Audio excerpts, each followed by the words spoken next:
రాష్ట్రంలో వడగండ్ల వాన వల్ల పంట నష్టపోయిన రైతులను ప్రభుత్వం వెంటనే ఆదుకోవాలని మాజీ మంత్రి ఎమ్మెల్యే హరీష్ రావు డిమాండ్ చేశారు. సిద్దిపేట మెదక్ జిల్లాలో వడగండ్ల వానతో వరి పంట నష్టం వాటిల్లిందని తెలిపారు. రేవంత్ రెడ్డి అన్ని అబద్ధాలు ఆడుతున్నారు.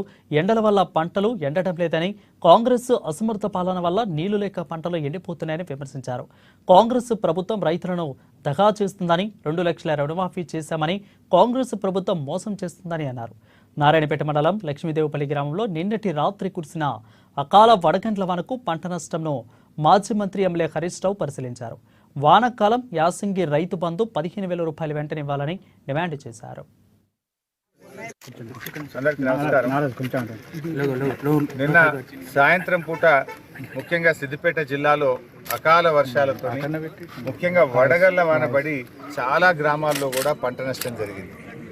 ఇవాళ నేను రాష్ట్ర ప్రభుత్వాన్ని కోరుతా ఉన్నా, వెంటనే అధికారులను ఆదేశించి ఎన్యూమరేషన్ చేసి ఈ రైతులందరికీ కూడా ఇన్పుట్ సబ్సిడీ కింద ఇతోధికంగా ఆర్థిక సహాయం చేసి రైతుల్ని ఆదుకోవాలని చెప్పి నేను ప్రభుత్వాన్ని డిమాండ్ చేస్తూ ఉన్నా. ఇవాళ కాంగ్రెస్ ప్రభుత్వం అడుగడుగునా రైతులకు దగా చేసింది. వరంగల్ డిక్లరేషన్లో చాలా మాటలు రైతుల కోసం చెప్పారు. ఒక్కటి కూడా వరంగల్ డిక్లరేషన్లో చెప్పింది అమలు కాలేదు.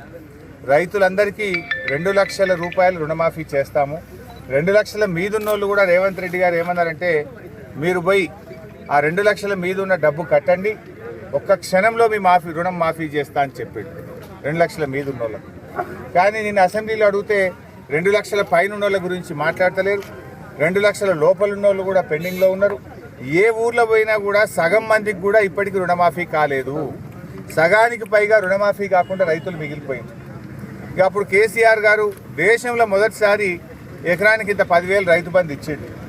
ఒక్కసారి కాదు, 2 సార్లు కాదు,